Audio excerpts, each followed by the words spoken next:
네, 오늘 그래도 추운 날씨에 이렇게 초대받았을 때 일요일 아침 좀 쉬고 싶으실 텐데도 시간 내셔서 너무 감사합니다. 곳곳에 앉아 계시는데 옆에 가까이 계신 분들 축복해 주겠습니다. 함께 예배하면 감사합니다. 고맙습니다. 우리 정균이 어르신 환영하고요. 우리 구성들 환영하고요. 우리 오랜만에 뵙습니다. 환영합니다. 네, 감사합니다. 네, 와락 때마다 제가 좀 설교자로서 그래도 우리 VIP 분들을 처음 그래도 오시고 그래 한두 번 오셨지만 아직은 교회가 조금 낯선 우리 성도님들 대신 우리 분들을 배려해가지고 조금 일상의 소재를 가지고 말씀을 나눌 시간 갖습니다. 양해해 주시고 이해해 주시면 좋겠습니다. 자, 먼저 와락이란 말을 이제 많이 들으실 텐데 와락 그러니까 이해되셨어요? 왜 자꾸 와라 그래요? 자꾸 오라는 거예요. 이 와락이란 말은 줄임말인데요. 네, 오세요라는 말이 come 그리고 락 기쁨. 그래서 와서 기쁨을 누리시면 좋겠습니다라는 말과 더불어서 이렇게 뭔가 우리가 뜨겁게 안아줄 때 뭐라 그래요? 이렇게 와락 안아준다 그러잖아요. 말칵. 여러분들 그런 경험이 있을지 모르지만 진짜 어딘가 누군가에게 무슨 말을 하고 싶은데 그냥 누군가 이렇게 내 마음을 확 안아줄 때 여러분 어떤 마음이 드세요? 근데 그 품이 되게 따뜻하고 위로가 되잖아요. 그런 은혜들을, 그런 선물들을 우리 성도님들이 또 이곳에 오신 VF분들이 누렸으면 하는 마음 때문에 그렇습니다. 특별히 말씀드린 것처럼 오늘은 와락의 메시지가 VIP들 고려해서 나누어진 말씀인 걸 이해해 주시고 특별히 일상의 소재들을 가지고 기독교가 믿는 신앙의 내용들을 조금 나눠보려고 합니다. 세계관 그러면 기독교만 말하는 건 아닐 것 같습니다. 여러분 한 사람이 살아가다 보면 세상을 보는 판단하는 어떤 식견이 있잖아요. 어떤 사물을 보고 상황을 보고 관계를 봐도 각자의 인생의 경험 따라서 어떤 가치관에 따라서 달리 보죠. 해석하는 게 다르잖아요.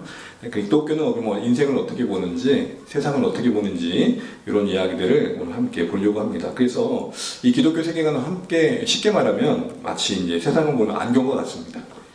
교회 다니는 사람들, 기독교 신자들은 세상을, 인생을 어떤 안목에서 보고 있는지 오늘 함께 잠시 좀 나누려고 합니다. 저번에도 한번 나눴던 것 같은데 그럼 기독교 생각 내용적인 건 뭐냐, 그래도 뒤에 나눌 내용들을 조금 이해하기 위해서는 요 개념들 좀 살짝 알아야 될 것 같아서요. 성경이 말하는, 기독교 신앙이 말하는 세상을 보는 중요한 키워드 4가지가 있는데요. 괜찮으시면 한번 하나씩 한번 따라해 주겠습니다. 창조, 타락, 구속, 완성. 창조라는 것은 세상이 그냥 우연히 존재한 게 아니라 하나님이 세상을 만드셨다는 겁니다. 이게 왜 중요하냐면 만드셨다는 사실보다 뭔가를 만들었다는 것은 뭐가 있다는 의미일까요? 계획이 있고 목적이 있다는 거죠. 그런데 그 목적과 계획을 따라 지어진 세상이 이타락했다는 겁니다. 어떻게 보면 있어야 할 자리를 벗어나게 됐다는 거죠. 사실 우리 인생의 불행은 어떻게 보면 이 타락의 관점에서 보면 맞는 부분이 있는 게 내가 있어야 할 자리에 이타락으로 생길 때가 참 많은 것 같아요. 물론 그 자리를 지켜내는 게 쉽지 않죠. 그런데 그 타락한 세상을 하나님께서는 안타까워하시고 또 그 타락으로 인해서 세상이 죄가 간영하게 되는 것을 속상해 하셨는데 그대로 두지 않고 구속을 계획하셨다는 겁니다. 이 구속 그러니까 마치 이런 개념인데 그런 개념이 아니고 되찾다, 값을 주고 되찾다, 회복시키다 라는 말입니다. 이걸 위해서 역사 속에서 누구를 준비하시냐면 바로 예수님을 준비하십니다. 그래서 오늘 며칠 지나면 성탄절이잖아요. 예수 그리스도의 오심을 기념하는 예배하는 성탄절인데 이 성탄이 바로 그런 의미에 맞물려 있습니다. 성경 한 구절을 보시게 되면 때가 참에 하나님이 그 아들 예수님을 보내사 여자에게서 나게 하시고, 이 말씀을 가지고 드릴 말씀이 참 많지만 좀 주목해 볼 표현은 때라는 시간, 그러니까 어떤 시점이 되었을 때 하나님께서 계획하신 구원의 일을 이루실 한 분이 이 땅에 오셨다라는 겁니다. 그분이 바로 예수님이다. 이게 이제 성경이 말하는 바입니다. 자, 그렇다면 예수님의 오심의 의미와 목적을 바로하는 게 참 기독교 신앙에는 중요하겠죠. 그리고 이걸 바로할 때 우리는 진짜 메리 크리스마스가 되는 겁니다. 역시 여러분 성탄절 되면 인사말로 우리 메리 크리스마스 하잖아요. 메리 크리스마스 뜻을 혹시 아세요, 여러분? 메리 그러니까 강아지 이름 붙은 것 같은데 메리 크리스마스는, 메리란 말은 기쁨, 즐거움, 즐겁게 라는 뜻이고, 크리스마스라는 말은 크리스트마스라는 말, 그러니까 성탄의 절기의 예배를 말합니다. 마스가 미사라는 말이거든요. 그러니까 합쳐보면 즐겁게 예수님을 예배하는 날, 예수님의 오심을 예배하는 날, 이렇게 되는 것입니다. 그러니까 나이트클럽이 있으면서 메리 크리스마스가 어울리지 않겠죠. 적어도 메리 크리스마스가 어디에 있어야 어울리겠어요. 예, 예수님의 오심을 기념하는 그 자리 어딘가에 있겠죠. 그렇잖아요. 네. 그런 의미 생각합니다. 근데 여러분 저는 이 크리스마스가 되면 생각나는 소설이 있습니다. 여러분 혹시 성탄절 하면 생각나는 게 뭐세요? 이 성탄절 크리스마스 하면 딱 떠올리는 거 어떤 게 있으세요? 이 바쁜 세상에 목사님 그런 거 묻지 마시고 그냥 진행하세요. 네. 저는 이 소설이 생각납니다. 크리스마스 선물. 오헨이라는 미국 작가가 쓴 건데 짧은데 반전이 있고 따뜻해요. 여기 되게 단편인데 많은 생각들을 하게 합니다. 여러분 이 소재의 이야기를 많이 들어보실 텐데 핵심 내용은 뭐냐면 가난한 부부가 서로를 아껴주는 이야기. 델라와 짐과 델라의 이 부부가 서로를 아껴주는 이야기인데 크리스마스가 되니까 서로에게 선물을 생각하는 거예요. 근데 아이러닉한 상황이 펼쳐진 거예요. 그게 뭘까요? 아시는 것처럼 델라는 자신의 긴 머리카락을 팔아가지고 남편의 시계에 낡은 줄을 갈아주려고 했던 거예요. 근데 남편은 델라의 긴 머리가 이렇게 더 빛나도록 머리핀을 사주고 싶었던 거예요. 그런데 남편은 아내를 위해서 시계를 팔아버렸고 아내는 남편을 위해서 머리를 잘라버렸어요. 자, 그러면 서로에게 준비한 선물이 필요해요? 필요하네요? 이걸 우리는 뭐라 그래요? 계란선. 여기 우리 남성 동지분들이 많이 억울하실 때가 있어요. 뭘 사들고 가면 보통 여성분들은 뭐라 그래요? 왜? 뜸시 이런 걸 사가지고 또 이렇게 그런 말 많이 들으시죠? 그러면 다음에 또 사갈까 안 사갈까요? 저거는 전 사가요. 또 욕먹더라 사가야지. 어쨌든 여러분 계란 선물이냐는 거예요. 여러분 어떻게 생각하세요? 계란 선물일까요? 소설이 그러면 소설이 안 되겠죠. 여러분 더 큰 선물이 느껴지세요? 어떤 게 더 큰 선물이죠? 서로에게 필요 없는 게 선물된 것 같지만 어떤 경우가 어떤 게 선물로 여겨지는 것 같아요? 진짜 사랑이 뭔지를 보여주는 거죠. 서로의 선물을 생각했던 기회로 서로의 소중함을 서로 알게 되겠죠. 그리고 그런 희생을 각자의 희생을 통해서 서로를 위해주는 마음. 그래서 그걸 받는 사람은 어떤 걸 느낄까요? 아, 나 참 소중하구나. 가치 있구나. 아직은 살아도 될 이유가 있구나. 뭐 이런 생각들이 있겠죠. 서로를 생각하는 그 따뜻함과 희생으로 각자의 것을 값주고 팔아서 위해주는 사랑, 그걸 통해 우리 서로는 그 부부는 소중함을 깨달았을 겁니다. 근데 여러분 조금 한 가지만 더 볼 것은 이 크리스마스 선물로 번역된 책의 원 제목은 뭐냐면 동방박사의 선물이에요. 그러니까 영어의 원문은 크리스마스 선물이 아니고 The Gift of Maggie. 그러니까 쉽게 말하면 동방박사의 선물이에요. 이야기는 크리스마스 배경을 하고 있지만 남녀의 부부의 이야기인데 책 제목은 뭐라고요? 동방박사의 선물이에요. 뭘 보여줄까요? 하나님께서 예수님을 보내신 걸 우리 하나님의 사랑이라 그래요. 그러니까 동방박사의 선물, 동방박사가 아기 예수님께 선물을 드리잖아요. 3가지 선물을 드리는데 이 책은 이 제목을 가지고 이 여인의 얘기에서 진짜 성탄의 선물이 뭔지를 보면 좋겠어 라고 이야기하는 듯 하다는 것이죠. 예수님이 이 세상에 오신 자체가 큰 선물이라는 거예요. 왜냐하면 남과 여, 그 부부가 각자의 희생을 통해서 사랑으로 서로를 위해 준 게 진짜 선물이었듯이 성탄에도 진짜 선물은 하나님이 그 사랑으로 예수님을 보내신 희생이야. 그 안에 담긴 의미고 목적이야. 이걸 얘기하는 거죠. 보통 여러분 크리스마스 되면 연인들은 신앙과 상관없이 크리스마스 되면 뭘 하죠? 각자 서로에게 뭘 하죠? 뭘 주죠? 물질적인 어떤 가치가 될 만한 선물을 줍니다. 자기야 나 이번 성탄节는 루이비통 뭐 이렇게 서로에게 뭔가 가치가 될 만한 것들을 선물해요. 그런데 진짜 선물이 뭐냐? 성탄의 진짜 선물은 하나님께서 우리를 구원하기 위해서 그 아들 예수님을 보내신 거야. 이 이야기를 이 여인의 얘기를 통해 하는 거예요. 만약 물질적인 선물이었다면 소설은 이렇게 됐을 겁니다. 여자는 머리를 안 잘랐을 거고 남자는 여전히 시계를 가지고 있겠고 서로 가지고 선물 때문에 아이고 기뻐 라고 했겠죠. 이 소설 속에 담긴 그 아이러니는 결국 진짜 성탄의 선물이 뭔지를 고민하게 해줍니다. 짐과 델라 그 부부가 성탄절 선물을 주는 과정에서 서로를 사랑해주고 희생해주고 그래서 서로의 가치를 드러내줬죠. 가장 소중한 것들을 내어줬잖아요. 여자애가 그 여인이 긴 머리를 잘랐을 때 여러분 어떤 마음이었겠어요? 저는 여러분 그 길어본 적도 없고 그렇게 잘라본 적도 없지만 여러분 보통 여인들이 긴 머리 자를 때 마음 어떠세요? 뭐 여러 마음이 되겠죠. 보통 긴 머리 잘랐을 때 여러 사연들도 있고 생각들도 있잖아요. 그만큼 소중한 걸 때 쉽게 자르진 않잖아요. 누구는 샴푸값 많이 든다고 따르기도 하던데 어쨌든 각자가 어떻게 가치 있는 걸 판 거예요.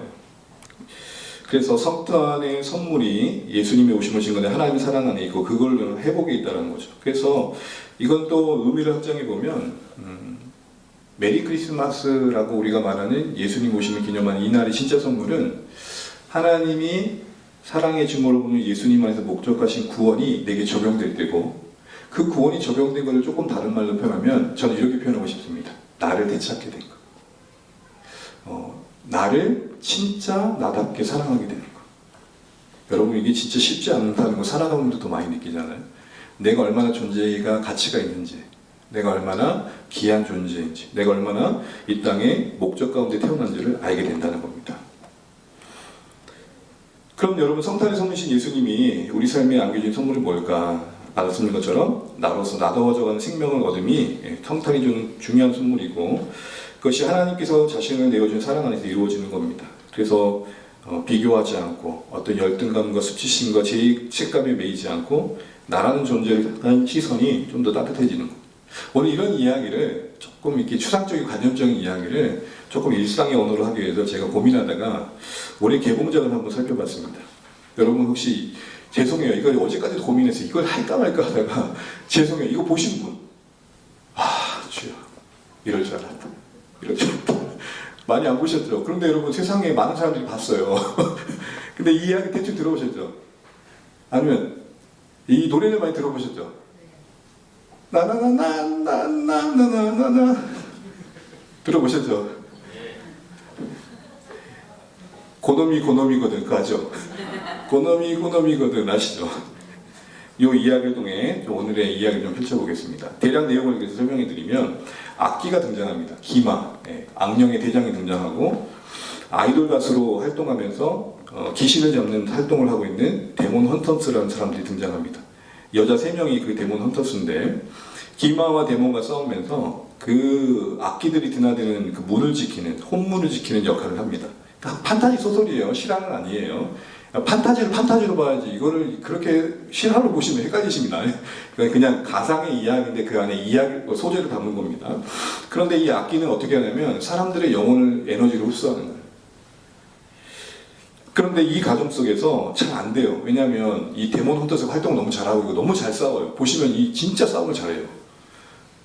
이렇게 싸우는 여자도 있다면 진짜 우리나라 대박 날 것 같아요. 근데 안 되니까 이 악기의 대장 기마가 사자 보이스를 사주해가지고 보내게 됩니다. 그런 이야기예요. 그래서 거기서 생긴 갈등. 근데 오늘 제가 드리신 말씀, 여러분 영화를 보신 분도 알겠지만요. 보통 이렇게 되면은 누구와 누구의 싸움처럼 될까요? 그 기마 악기와 데몬 헌터스 그리고 사자 보이스와 데몬 헌터스의 싸움처럼 보이잖아요. 그렇게 이야기가 전개되는 듯 하는데 영화를 보면 희한하게 악기와의 싸움이 아니라 각자 가지고 있는 상처와 죄책감을 안고 있는 상처들의 전개가 되어지고 그런 긴장들이 펼쳐져요. 마음 깊은 곳에 내면의 문제로 이야기가 흘러가더라는 거죠. 만약에요 이런 식으로 흘러가지 않았으면 아마 이거 고스트바스의 아류작이 됐을 거예요. 근데 소재는 분명 악기와의 어떤 악한 자와의 싸움 같지만 실제적으로 다루고 있는 내용은 뭐냐면 마음 깊은 곳에 상처와 죄책감을 다루고요. 그 내면의 문제를 다루고 있다. 진짜 위협이 외부적인 게 아니라 주인공들이 이미 안고 있는 어떤 상처와 죄책감과 두려움과 그래서 갖게 된 어떤 혼돈, 그 자신들이 헷갈리는 거예요. 내가 정말 살만한 이유가 있는 자인지. 자꾸 자신들을 괴롭혀요. 닥달해요. 그래서 자신들이 정체성을 흔들어요. 이런 이야기들이 전개되고 있어요. 그거를 배우에서 교묘하게 이용하는 게 기마하고 악행. 실제적으로 기마는 그걸 이용할 뿐 어떤 영향을 끼치지 못해요. 그냥 스스로 가지고 있는 상처와 죄책감 속에 각자 인물들이 흔들리고 있을 뿐이죠. 자, 이걸 왜 보려고 하냐면 이게 성경이면 인간의 가장 근본 문제와 맞닿아 있기 때문입니다.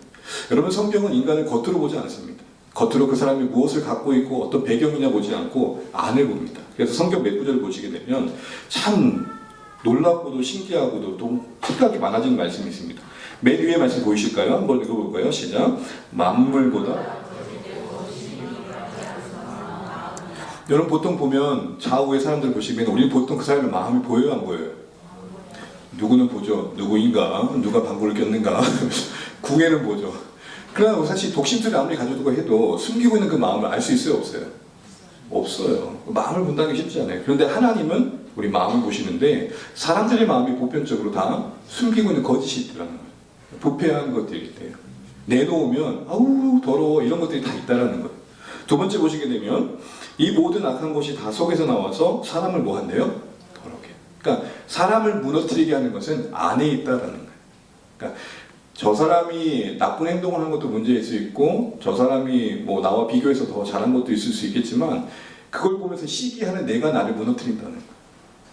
내 안에 있는 어떤 질투, 욕망, 악한 생각들이 내 인생을 무너뜨린다는 거죠. 성경에 보면 유명한 사람이 있는데 다윗이라는 사람이 있습니다. 이 다윗이 유명 왕이에요. 주변을 다 전쟁을 정리해요. 군사력으로 모든 걸 정리하는 만큼 유명한 왕이었어요. 그런데 뭐에 무너지냐? 한 여인을 보고 탐하는 마음에 무너져요. 그럼 이런 것들은 우리가 성경 아니어도 일상에서 볼 수 있는 거잖아요. 결국 사람을 무너뜨린 건 뭐예요? 우리 안에 있는 무엇 그런 거죠. 그래서 이 영화를 보게 되면 그런 게 보여요. 아, 거대한 데몬, 기마가 그 사람들을 힘들게 한 것들은 상황적인 거지만 실제적으로 그들을 더 무너뜨린 것은 그들 안에 있는 어떤 상처나 정죄감 이걸 보게 됩니다. 그래서 성경은 우리에게 긍정적으로 이렇게 약속합니다. 도전합니다. 마음을 뭐하다? 지킬지어다. 마음을 새롭게 함으로 변화를 받아. 새 마음을 너희에게 주되. 그러니까 성경이 기독교 신앙이 약속하고 있는 선물과 같은 게 뭐냐면 우리의 존재를 새롭게 하고 마음을 새롭게 해서 뭔가 세상을 달리 보게 한다는 겁니다. 우리의 환경과 상황을 바꾸시는 것도 있지만 기독교 신앙의 문제는 뭐냐면 나를 새롭게 해서 주변을 달리 보게 한다. 자, 이제 대표적인 주인공 인물들의 이야기를 보면 영화를 안 봐서 좀 답답하실 것 같은데 한번 보시면 이 루미라는 여인이 나옵니다. 이렇게 생겼어요. 이쁘죠? 이 루미가 고통스러운 게 뭐냐면 출생이 비밀스러운, 혼돈스러운 출생의 상황이 있었어요. 뭐냐면 미스터리한 게 몸에 인간의 모습도 있고 데몬도 있는 거예요. 그러니까 보면 엄마가 인간이었고 아빠가 데몬이었던 거예요. 그러니까 두 사람이 태어난 아이가 바로 루미였어요. 그러니까 출생의 이 어떻게 보면 선택할 수 없었던 이 상황 속에서 그 자신의 몸에 뭐가 자꾸 자라냐면 이 데몬의 문양이 드러나는 거예요. 데몬의 문양이 드러나니까 어떻게 됐을까요? 사람들을 자꾸 숨기는 거예요. 그래서 같은 그룹의 친구인 조이하고 미라가 목욕탕 가자고 그래요. 찜질방 가자고. 그때 절대 안 가요. 왜죠? 드러나니까. 보통 우리 목욕탕 가자 할 때 안 가는 사람은 그만한 이유가 있어요. 네. 자꾸 가져가지 마세요. 그만한 이유가 있으니까. 자꾸 근데 그게 부끄러움이 되는 거예요. 수치가 되는 거예요. 그래서 이걸 어떻게까지 여기냐면 나는 결함 있는 존재라는 의식에 붙들려요. 이 부정적인 감정에 붙들리는 거예요. 그래서 대사 중에 이런 대사가 나와요. 나는 존재가 실수야. 아, 이런 말 할 정도면 이 캐릭터는 얼마나 힘들겠어요. 여러분 혹시 여러분 자신을 향해서 난 존재가 실수야라고 했던 만큼 어디다 내 자신을 내놓기에도 뭔가 부끄럽고 뭔가 내가 내 자신이 사랑스럽지 않은 자리에 있을 때가 혹시 있지 않아요? 한번 생각해 보시면 내 존재가 실수다. 나는 태어나지 말았어야 된다. 성경은 이런 수치심을 이렇게 표현합니다. 나는 이대로 받아들일 수 없는 존재라는 생각. 근데 이게 어디서부터 비롯됐는가? 성경의 이야기는 이렇습니다. 그것은 근원 되신 하나님과의 단절로 인한 증상이라는 겁니다. 창세기 3장 8절에 인간이 죄를 짓고 하나님을 떠난 장면이 나오는데 그 장면에 이런 구절이 나옵니다. 괜찮으시면 같이 한번 읽을까요? 시작. 그들이 하나님을 피하여 동산 나무 사이에 뭐한지라? 숨은지라. 숨었다는 것은 감추고 피했다는 겁니다. 단순히 몸만 숨긴 게 아니라 하나님을 자꾸 피했다는 거예요. 여러분 자녀들이 갑자기 눈을 안 마주치고 오자마자 거실에 안 들어가고 방에 들어가요. 평소에 안 하던 공부를 해요. 뭐가 있는 거죠. 네, 뭐가 있어. 뭔가 회피한다는 건 뭐예요? 뭔가 뭐 하고 있다는 거예요? 감추고 싶은 게 무엇이 있는 거죠. 이게 타락 이후에 모든 인간의 실존이에요. 그래서 이걸 어떻게 방어하냐면 크게 두 가지로 방어하는 것 같습니다. 첫 번째는 진짜 나를 감추고 가짜 나를 드러내. 진짜 나를 감추려고 해요. 어디서 한 번도 내 모습의 진실함을 드러내기가 쉽지 않아요. 왜요? 내가 혹시라도 드러났다가 뭐 할까봐 씹히거나 수치를 당하거나 이제는 내가 누군가로부터 버려질까봐. 그래서 자신을 끊임없이 미워하고 책임지기보다는 정당화하고 그리고 특별히 다른 사람들 시선에 과도하게 민감하게 반응해요. 그러니까 있는 그대로의 나를 나도 못 사랑하고 다른 사람이 나를 어떻게 보냐가 그렇게 중요해요. 그렇게 중요해요. 별거 아닌데도 버럭 화를 내는 그 시점을 보게 되면 가만히 그 이유를 들어보면 이렇게 했을 때 남들이 어떻게 생각하겠어? 이런 거예요. 여러분 어떠세요? 여러분 자신은 어떠신 것 같아요? 그게 수치심입니다.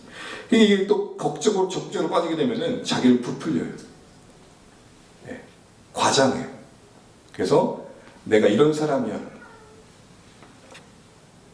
요즘 뭐 대한민국에 뭐 명품 바람이 부는 건 어제 온 일이 아니지만 그런 것들이 왜 유행할까요? 자, 그걸로 말하는 거죠. 제가 지금도 이 시즌은 그랜저 선전이 있어요. 각 그랜저 나올 때 카피가 이런 거예요. 그랜저.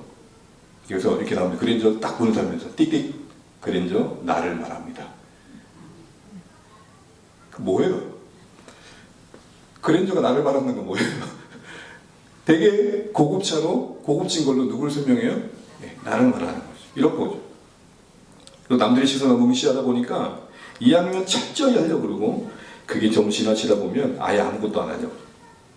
이게 하나님과의 관계 속에서는 하나님이 우리를 사랑하신다는 것, 또 사람과의 관계 속에서는 사람들 서로가 서로의 신뢰를 갖기 어려워요. 왜요? 자기 자신이 자기를 받아들이지 못하고 있으니까 하나님이 나를 수용하셨던 게 안 믿겨지는 거예요. 이런 거죠. 야, 나도 내가 용납이 안 되는데 네가 나를 어떻게 한다고 이렇게 되는 거예요. 영적으로 보면 좋은 감정은 아니죠. 이게 루미가 갖고 있었던 수치입니다. 두 번째 진우가 나오네요. 잘생겼죠? 보이시나요? 예. 이 진우는 죄책감의 지배를 받습니다. 특별히 부정적인 죄책감, 정죄감의 지배를 받습니다. 어떤 일이 있었냐면 과거에 자신이 배고픔을 해결하기 위해서 가족들을 버려요. 물론 잠시 가족들을 거두게 되는데 그 자리를 지키기 위해서 가족들을 외면해요. 그리고 악기의 도움을 구해요. 악기가 준 도움으로 그 실력을 가지고 계속해서 노래를 부르면서 사람들의 인기를 얻고 먹고 배부른 삶을 선택해요. 가족들을 버리고. 근데 그때는 그게 그럴 수밖에 없었지만 지나고 보니까 그게 깊은 후회로 남는 거예요. 그래서 내내 생각이 나요. 그게 자꾸 괴롭혀요. 기마 악기는 이걸 계속 자극시키고 진우의 기억 속에서 그걸 자꾸 소환해요. 이렇게 말하는 거죠. 내가 너 알거든. 너 그랬잖아. 너 그랬잖아. 여러분 이게 얼마나 무서운 거냐면 여러분 오늘 시대를 보세요. 되게 유명해진 분들이 그 자신의 과거를 갑자기 누군가가 드러내가지고 그 유명세가 꺾이는 경우도 우리 종종 보죠. 과거의 기억을 소환한다는 것은 그 사람을 망하게 하는 거예요. 그 자신을 계속 자기의 과거의 이야기를 꺼내는 거예요. 그 괴로운 이야기들을 지우고 싶은데 그래서 진우의 소원은 뭐냐면 이 기억을 없애달라는 거였어요. 그래서 악기, 기마의 요구를 받아들였던 거예요. 왜냐하면 기마는 그랬거든요. 네가 만약에 저 데몬 헌터스를 꺾으면 내가 너 기억 지워줄게. 그래서 사주를 받습니다. 근데 여러분 이 죄책감에서 빠져나오지 못하는 진우의 모습을 봅니다. 그래서 영화를 보면 자꾸 이런 장면, 과거의 자신의 모습을 봐요. 과거 이때 자기가 가족들을 버렸던 그때를 자꾸 떠올려요. 성경이 죄책감에 대해서는 어떻게 말할까요? 성경은 이런 진우에서 감정들을 단순한 후회나 불편한 감정만 보지 않고 하나님 앞에서 그 죄가 완전히 해결되지 않은 상태를 말합니다. 다시 말해서 이 죄책감이라는 것은 다시 참 분별할 필요가 있는데 우리 안에 죄를 인식하게 하는 감정이 있는 것은 양심의 기능으로서 건강하게만 발휘된다면 우리도 도덕적으로 만들겠죠. 만약에 우리 안에 전혀 그런 인식이 없다면 죄를 죄로 볼 생각하지 않는다면 바르게 살 생각을 하겠습니까? 이건 좋은 긍정적인 거예요. 그래서 성경에도 이런 말씀이 있습니다. 하나님 뜻대로 하는 근심. 이거는 건강한 죄책감이에요. 그런데 문제는 뭐냐면 우리를 묶어두는 죄책감이 있는데 다른 말로 정죄감이에요. 그러니까 죄를 용서를 구하고도 계속해서 그 용서받았다는 확신을 못하고 자기를 괴롭히고 끊임없이 과거에 자기를 붙들어두고 스스로에게 형벌을 가해요. 안 볼 때는 자기 뺨도 때려요. 나는 잘생각해 없으면서 그 한 행실 때문에 자기를 수없이 괴롭히는 거죠. 성경에서는 악한 자가 등장하는데 사탄이 등장합니다. 믿는 사람들을 해방하고 이 시대를 혼돈케 하는 악한 자가 이 사람들의 신자들의 이 죄책감을 교묘하게 이용해서 우리를 무력하게 만든다고요. 속이면서 이런 거죠. 야, 네가 한 짓을 생각해봐. 그게 그 정도의 해결로 끝날 것 같아? 자꾸 이런 식으로 괴롭히는 거예요. 출소하신 분들을 여러분 혹시 보신 적 있어요? 지금 괜찮으면 여기 좀 꺼주시면 어떨까요? 출소하신 분들을 혹시 여러분 본 적 있으세요?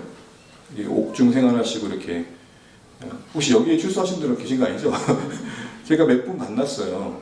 도와드리기도 하고 교회에 있을 때 부교육자 시절에 오면은 제가 얼마 전에 여기 수용소에 나왔습니다. 이게 얘기를 하면서 그런데 어떤 한 분이 미용을 배웠대요. 그래서 제가 저희 교회 그때 성도님의 미용실에 연결시켜줬어요.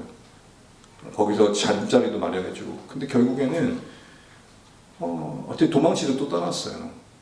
피해를 남기고. 근데 이제 어떤 거 생각해봤냐면 왜 그 과거를 제대로 정리 못하고 자꾸 이렇게 일상에서 적응을 못할까 싶으면 그분들 스스로가 나는 낙인되었다고 생각합니다. 여러분 만약에 우리 교회에 그렇게 어떤 이유든 간에 어떤 형을 살고 전과를 치르고 등록해가지고 신자가 되어서 생활한다면 여러분 어떻게 될 것 같아요? 괜찮으실 것 같아요? 실제적인 문제잖아요. 근데 실제적으로 그렇게 쉽지 않은 게 뭐죠? 우리 스스로도 그렇게 사람들을 보는 시선이 있는데 그 자신은 어떻겠어요? 그런데 여러분 이들이 영화 속에서 시구를 경험합니다. 숨기던 정체가 폭로된 누미는 쉽게 무너진 듯하지만 모든 것을 수용하고 이건 나야 하면서 멋진 노래를 부릅니다. 진짜 마지막에 노래를 보게 되면 되게 감동이 되고 이렇게 되고 싶다는 마음을 갖습니다. 그러면서 있는 그대로의 나를 사랑하고 싶다라고 이야기를 합니다. 그러니까 처음에 자꾸 숨기려고 했다가 이제 아예 드러나고 보니까 도망친 게 아니라 그걸 인정하고 모두 앞에 서요. 그리고 노래해요. 산산조각 같은 나, 그러나 난 거기서 조화를 발견할 거야 하면서 이렇게 노래를 합니다.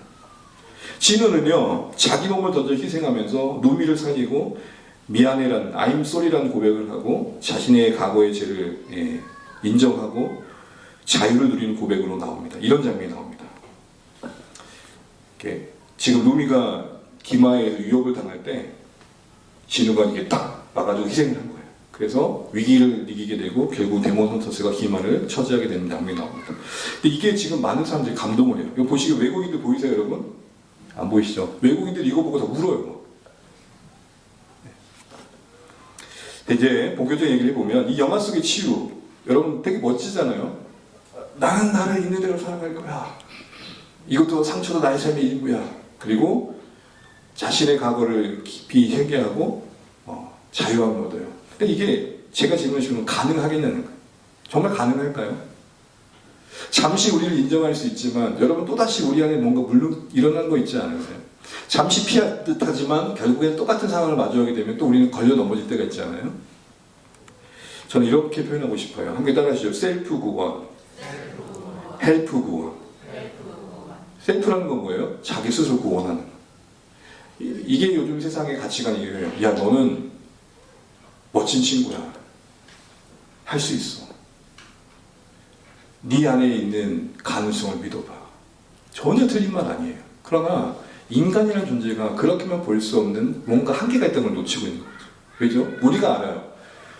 아무리 좋은 마음으로 나를 설득해가지고 그래 한번 해보자 하지만 어떤 상황에 또 마주하게 되면 또 걸려 넘어지죠. 그러니까 셀프 구원이라는 게 가능하지 않다는 거 우리가 경험적으로 안다는 겁니다. 우리에게 필요한 건 뭘까요? 헬프 구원. 헬프가 뭐예요? 외부로부터 누군가 날 도와줘야 돼. 여러분 환자에게 누가 필요하죠? 의사가 필요해요. 여러분 가해자 스스로 여러분 생각해 내가 범죄한 스스로 내가 내 죄를 용서하겠다는 재판관이 될 수 있어요 없어요? 누군가 재판관이 합당한 근거를 가지고 용서를 선언해 줘야겠죠. 제가 여러분 아무런 죄값을 지불하지 않고 난 용서받았어라고 돌아다닌다면 여러분 그걸 받아들이시겠어요? 그러니까 구조적으로 셀프 구원이 아니라 헬프 구원이라는 거죠. 그림을 좀 설명해 드릴게요. 여러분 이게 뭐로 보이세요? 나무인데 어떤 나무죠? 쓰러진 나무로 보시니까 뿌리 뽑힌 나무. 뿌리가 아예 뽑혀버렸어요. 종종 이런 나무를 보시게 되죠. 자, 이 나무 살까요 죽을까요? 죽이고 싶다고요? 죽긴 죽는데 당장 죽을까요? 조금 이따 죽을까요? 서서히. 그렇죠, 서서히. 왜요? 아직은 품고 있는 영양분이 있으니까. 그러나 계속해서 뿌리를 또 공급받지 못하니까 결국에는 그 한계 속에서 하나님이 인간을 아름답게 지으시고 또 영원히 사는 존재로 지으셨는데 바로 뽑힌 것처럼 하나님을 떠난 이후로 우리는 한계를 갖게 됐다는 거예요.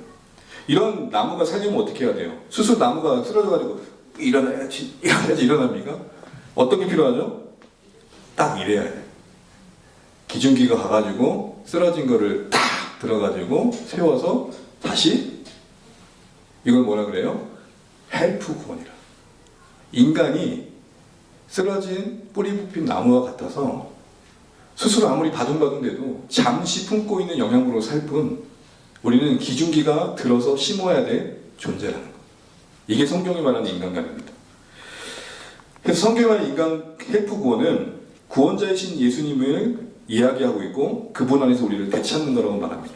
나무가 쓰러져 있는 건 재기름을 못하겠죠. 다시 심겨지는 겁니다. 그래서 예수님은 이렇게 우리에게 말씀하십니다. 같이 한번 읽어보실까요? 인자가 온 것은 잃어버린 자를 찾아 구원하려 합니다. 아멘. 인자라는 것은 예수님 스스로 자기를 표현할 때 쓰시는 겁니다. 내가 사람으로 온 것은, 내가 사람의 모습으로 온 것은, 내가 너희와 같이 된 것은 잃어버린 자를 찾기 위해서. 그러니까 하나님이 구원하신다는 개념은 찾으시는 거예요. 누구를요? 잃어버린 자를. 잃어버린 자 입장에서는 자기가 있어야 할 자리를 못 찾고 있는 자겠죠.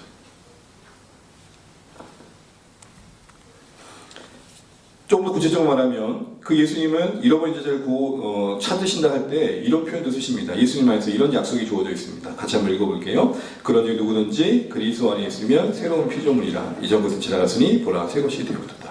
바로 그 우리를 잃어버린 자를 찾으신 예수님 안에 있게 되면, 예수님 안에 다시 심겨지게 되면 새로운 존재가 된대요. 피조물이란 말은 창조의 언어거든요. 새롭게 창조된다는 겁니다. 그럼 보라 새 것이 된다, 새 창조가 된다는 말은 뭘까요? 예수님 안에서 우리가 누군지를 다시 찾게 되고 예수님 안에서 우리의 정체성을 재발견하게 된다는 겁니다. 이것은 프로그램 이렇습니다. 같이 한번 노란색만 읽어볼게요. 시작. 하나님께서 우리를 어떻게 보시는가에 초점. 그렇습니다. 새 것이 된다는 것은 이제껏 내 스스로 나의 판단과 타인의 시선에 의해서 나를 정의하고 나를 괴롭혔던 내가 알고 있는 그것이 전부가 아닌 걸 알게 되고 새롭게 눈을 떠서 나를 지으신 하나님과의 관계 속에서 나를 새롭게 발견하는 겁니다. 여러분 보통 지내다 보면 이런 부분이 있잖아요. 내가 알고 있는 나와 너가 알고 있는 나, 그리고 나도 모르는 나. 모두는 아는데 나만 모르는 이런 영역이 있습니까? 없습니까? 있어요. 그런 의미에서 본다면 적어도 우리는 우리를 다 안다는 확신할 수 있을까요? 없을까요?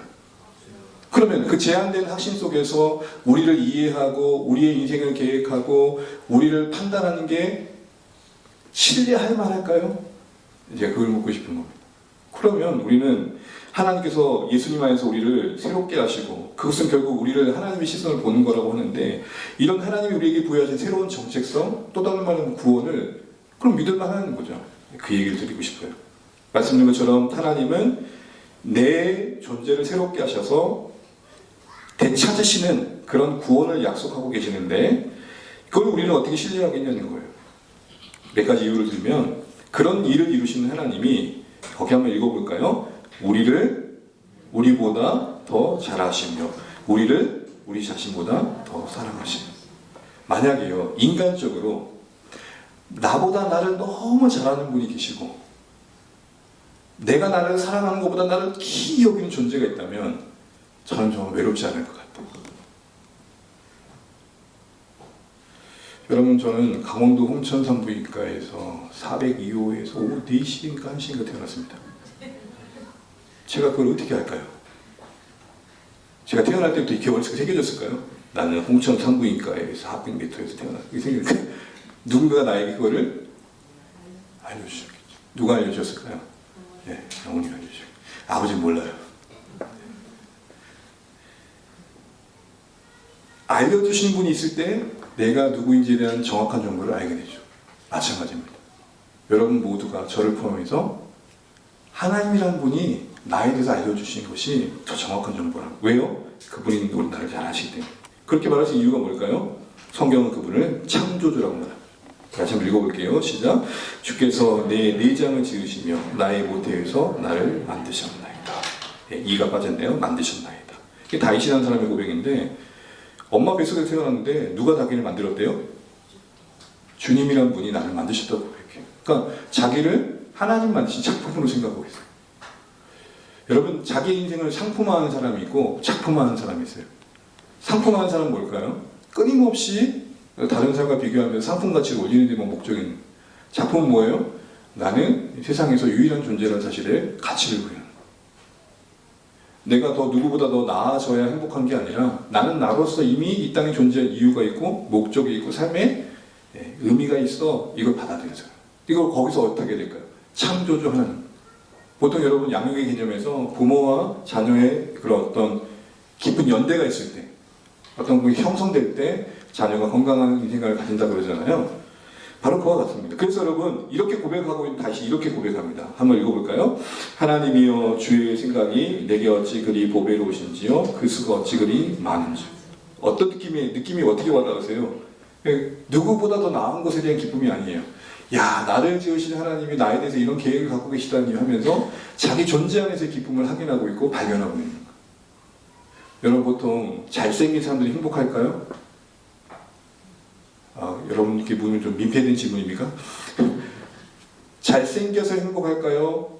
옆에 사람보다 잘생겨서 행복할까요? 돈이 많아서 행복할까요? 쟤보다 내가 더 돈이 많아서 행복할까요? 네?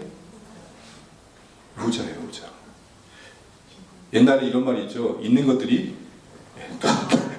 왜 그런 말이 나왔겠어요? 저 정도면 족할 만한데. 왜요? 있는 것인데 자기보다 더 있는 걸 만나버려. 그럼 자기는 뭐가 돼요? 없는 것이 되는 거예요. 이 상대성. 사실 여러분 인간의 가장 깊은 곳엔 그게 있는 거예요. 자기를 자기로서 사는 못하는. 왜요? 자기를 정의하는 게 자기 판단에 근거한 것 같아요. 깊은 수치심이 있어요. 여러분 죄 안에도 수치심이 있어요. 나중에 얘기했지만 이거를 하나님은 극복해 가길 원하십니다. 근데 지금 이 다윗은 자기를 하나님이 지으셨다는 세계관 속에서 자기를 보니까 내가 누구보다 낫기 때문에 괜찮다가 아니라 야, 하나님 나를 향해 이런 계획을 갖고 계시네라는 생각 속에 기뻐하고 있어요. 이런 사람을 누가 힘들 수 있겠습니까? 또한 하나님 우리를 사랑하신다는데 그 증거가 뭐냐? 바로 이렇게 말씀합니다. 다시 한번 읽어보겠습니다. 우리가 아직 죄인 되었을 때에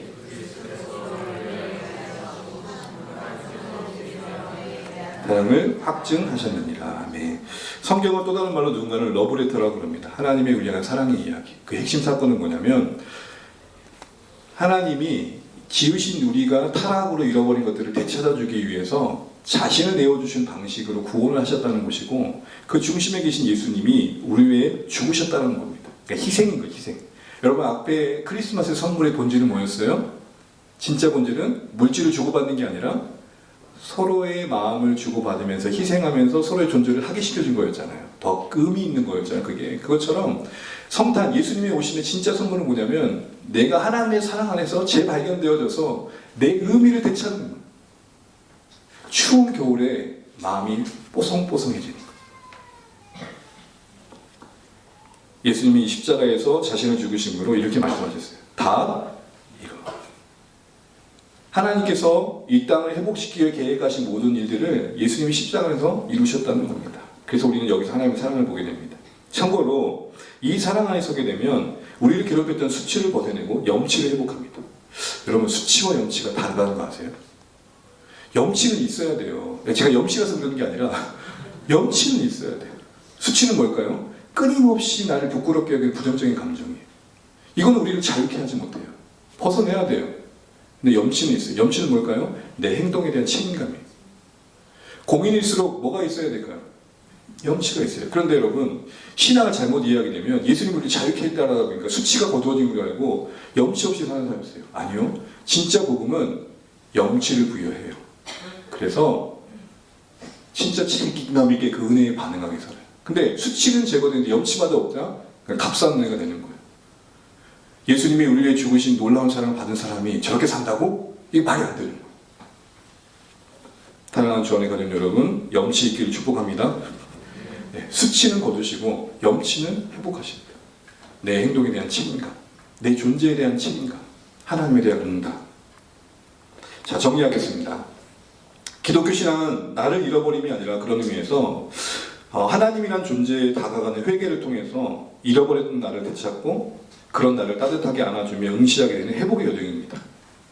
제가 왜 이런 말씀드리냐면 교회 다니면 신앙생활하면 못하는 게 겁나 많아지더라. 이전에 내 삶을 뺏긴다 생각해요. 아니요. 기독교 신앙을 뭘 말하냐면 뺏기는 게 아니고 빼앗는 게 아니라 여러분 교회는 강도가 아니에요. 나를 되찾아주는 거예요. 진리 안에서 사랑 안에서 은혜 안에서 내가 진짜 누구인지를 아는 참된 지식 안에서 그걸 알려준 예수님 안에서 그래서 예수님 안에서 하나님의 사랑, 시선과 사랑 안에서 자신을 응시하게 될 때 어떻게 되느냐 저는 이렇게 표현하고 싶어요. 나를 안게 돼요. 좀 더 구체적으로 말하면 예수님 안에 있을 때 안길 때 나를 안을 수 있는 힘이 생겨요. 여러분 어떤 한 인생이 자기를 사랑하게 되는 가정을 보게 되면 그 차가웠던 삶에 따뜻한 빛을 비춘 존재가 있었을 때 아닙니까? 수많은 거부와 배신과 빼앗김과 창탈 속에서 사람에 대한 불신이 크게 쌓인 사람은 누가 와도 선대해도 그걸 받아들여 못 받아들여요. 못 받아들이죠. 여러분 그걸 보면 동물들 보면 알아요. 여러분 보통 이렇게 집 주인이 있다가 어떤 사연인지 모르지만 주인을 잃고 막 이렇게 개고양이나 이렇게 강아지들을 보게 되면은 어떻게 보면 그 이전의 주인이 너무 폭행을 행했으면 어떻게 돼요? 막 사람 가가면 어떻게 돼요? 막 벌벌 떨잖아요. 근데 사람의 사랑을 받는 개는 어때요? 그러잖아요. 안 그래요, 여러분? 이 원리를 하나님과 우리 관계 생각을 해보시죠. 하나님의 사랑에 비달해서 하나님의 은혜에 비달해서 내가 누구인지를 알고 나를 사랑하게 되는 그 사람들은 나를 포함하여 주변을 사랑하게 된다. 이 한 이야기를 듣겠습니다. 닉 부이치는 유명한 분인데 제가 자꾸 이분을 얘기하는 거는 이분이 쓴 책 때문에 그렇습니다. 그분이 허그란 책을 썼는데 이분은 태어날 때부터 모든 사족이 다 없었어요. 그나마 발 불편하게 태어났죠. 자살도 여러 번 생각해서 그럴 수밖에 없잖아요. 삶에 의미가 없는데 그러다가 거두절미하고 어떤 말씀 안에서 자기 존재의 의미를 하나님의 사랑 안에서 알게 돼요. 그러니까 내게 주어진 걸 하나님의 사명으로 여기게 되시는 거예요. 여러분 누군가 잘 되잖아요. 그건 하나님 축복이 아니에요. 그 자체로 그가 하나님 사랑받는 증거라기보다는 하나님이 그에게 할 일을 주신 거예요. 그렇게 봐야 돼요. 그렇지 않으면 그걸 주지 않는 사람들은 뭐예요? 사랑받지 않는 거예요. 내가 잘 되는 모든 건 하나님의 사랑이다. 물론 그 각자는 그렇게 고백할 수 있겠지만 더 본질적인 뭐예요? 할 일을 주시는 거예요. 이 사람은 부정적인 거지만 내가 안 된 경우에 건강하지 않는 경우에 내게 할 일을 주셨다라고 생각을 하는 겁니다. 이런 생각 속에서 하나님의 시선 안에서 자신을 보고 사랑을 알게 되니까 그는 이런 책을 씁니다. 허그. 여러분 이게 대체 가능해요? 어떻게 팔이 없는 사람을 누군가를 안아줄 수 있죠? 이렇게 말하는 거예요. 팔이 없어도 안아줄 수 있다. 뭘로요? 마음.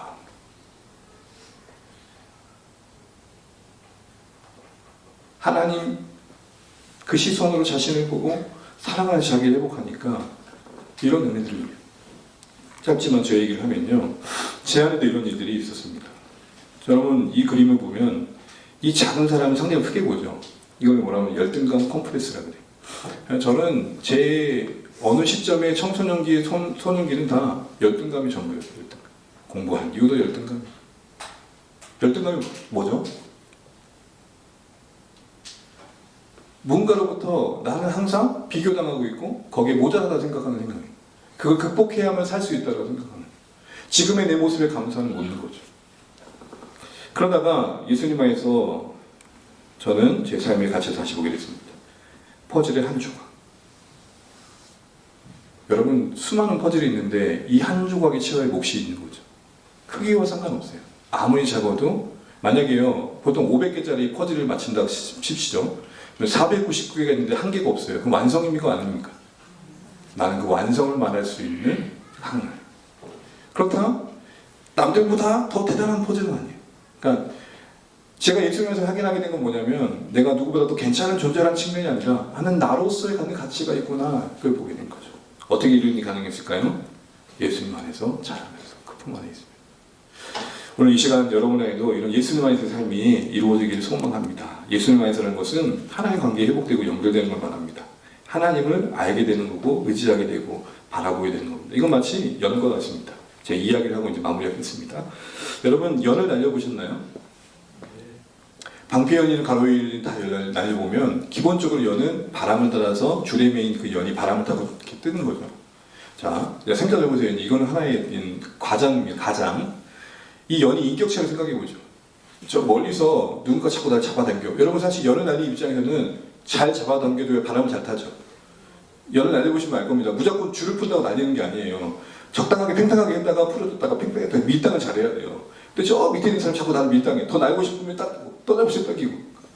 그래서 이 연이 연줄이 끊어버렸어요. 자, 그러면 그 순간 그 연은 납니까 추락합니까?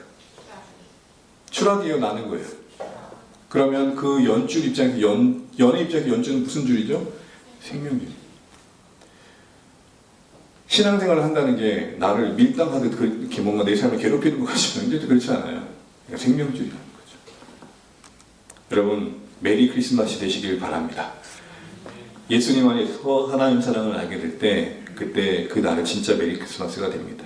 기쁘게 예수 그리스도를 예배하는 날, 그날은 모두가 누리는 축복이 아니라 그냥 메리 크리스마스 끝나고 메리 크리스마스가 되는 게 아니라 말씀드린 것처럼 하나님의 은혜와 사랑 안에서 예수님 안에서 자신을 재찾게 된 자들이 그 감사 때문에 하는 것. 그래서 기쁘게 예수 그리스도를 예배하는 날 되세요라는 인사를 그 내용을 담아서 할 수 있게 되는 것. 우리 모두 진짜 메리 크리스마스 되시길 축복합니다. 네, 예수님 오신 날의 의미가 여러분에게 이루어졌기 때문에 이루어지겠고, 오늘 또 어려운 시간 내셔서 오신 VIP 우리 사랑하는 성도님들, 사랑하는 분들에게도 예수님 안에서 이런 축복된 삶을 누려가실 수 있기를 간절히 축복합니다. 네, 우리